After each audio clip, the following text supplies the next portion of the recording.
আপনাদের মধ্যে অনেকে street food, junk food, fast food, রাস্তায় যে বেশি তেলে ভাজা হয় যে খাবারগুলো, সেই খাবারগুলো খেতে সবাই কি না ভালোবাসেন। আপনারাও নিশ্চয়ই খুব ভালোবাসেন, তাই না?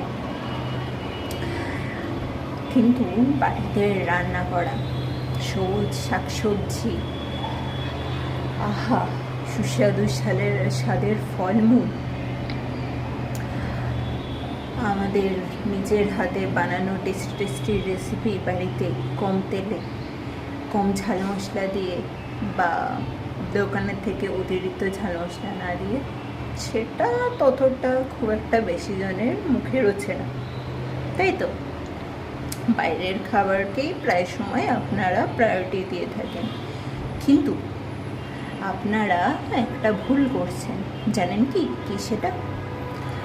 আপনারা কি ভুল করছেন বলুন তো? আপনারা ভুল করছেন যে বাইরের খাবারে বেশি টেস্টি টেস্টি আছে, আর ঘরের খাবারগুলো খেতে বাজে, তো তাই না ও পছন্দ হচ্ছে না, বাইরের খাবার বেশি খাওয়া হবে। ঠিক এরকমটা না। তো আমি বলছি, ঘরের খাবার আপনারা বেশি খান কেন? আপনারা ঘরের খাবার এই জন্যেই বেশি করে আপনাদেরকে খাওয়া উচিত, কারণ ঘরের খাবারে বাইরের থেকে তুলনামূলক শরীরের ক্ষতিকারক পদার্থ, ক্ষতিকারক জিনিসগুলো, স্পেশালি তেল, বেশি মাত্রায় নুন, বেশি মাত্রায় চিনি, বেশি মাত্রা আনহাইজিনিক প্রায় দিনের অভ্যাসে, সেটা খুবই ক্ষতিকর, তাই না? তার জন্য আমাদেরকে ঘরের খাবারে ফিরে আসতে হবে।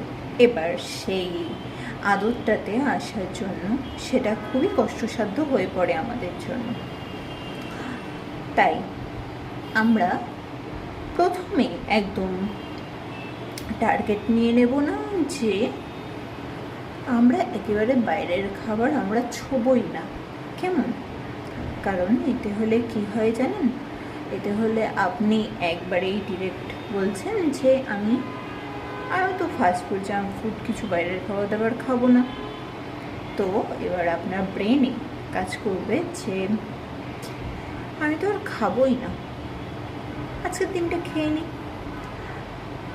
এবার আপনি যখন আজকের দিনটা খাচ্ছেন, তো তাহলে পারে এই আজকের দিনের খাওয়ারের আদতটা আপনার ছাড়তে আরও অনেক সময় লেগে যাবে। তো আপনি কি করবেন? আপনি যে মাত্রায় প্রতিদিন, ধরুন প্রতিদিন না বললেও প্রায় দিন আপনি যেরকম খাচ্ছেন, সেটাকে একদম আস্তে আস্তে করে কমিয়ে আনুন। কীরকমভাবে?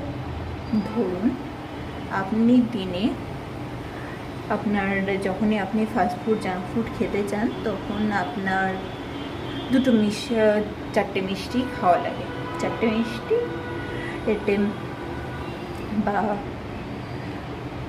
যে কোনো খাবার ছাড়া আপনার রুচি না। আপনি চেষ্টা করে দেখুন না যে আপনি চারটের জায়গায় তিনটেতে আসতে পারেন কি না। যেটা আপনি বেশি করে খাচ্ছেন সেটার জায়গায় একটু কম করে আপনি খেতে পারেন কি না। দেখবেন প্রথমে নিজেকে একটু চ্যালেঞ্জ দিন।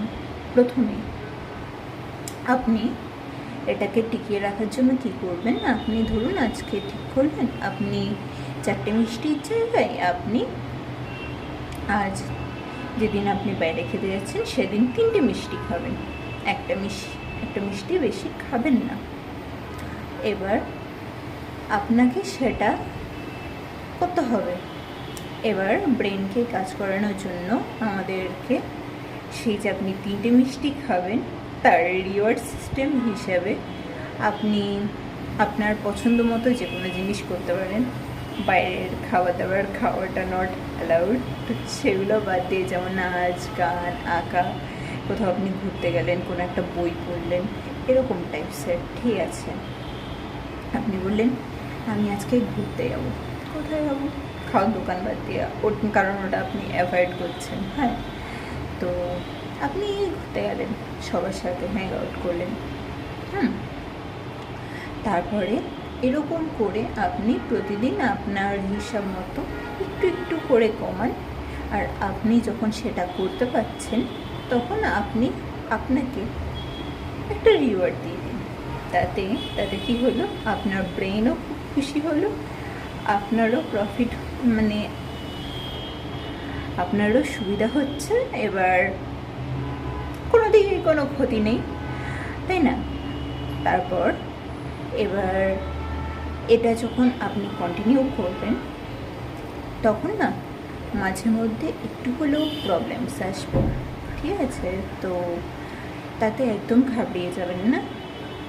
হয়তো আপনি 2-3 দিন, 1 সপ্তাহ মতন আপনার হয়তো লেট হতেও পারে, কারণ প্রসেস করতে বা আপনার নিজস্ব আপনার পছন্দ নাই হতে পারে, কিন্তু আপনাকে সেটা আপনার টার্গেটে নিতে হবে, কেমন? তো এই জন্যই টার্গেটে নিতে হবে, কারণ আপনার শরীরটা সবার আগে ফার্স্ট প্রায়োরিটি। শরীরটাকে তো শরীরকে মনকে ভালো রাখতে হবে। বাইরের খাবার আপনি যে অত্যধিক মাত্রায় বা প্রায় সময়ই আপনি খেয়ে থাকেন, সেটার বদলে আপনি খান না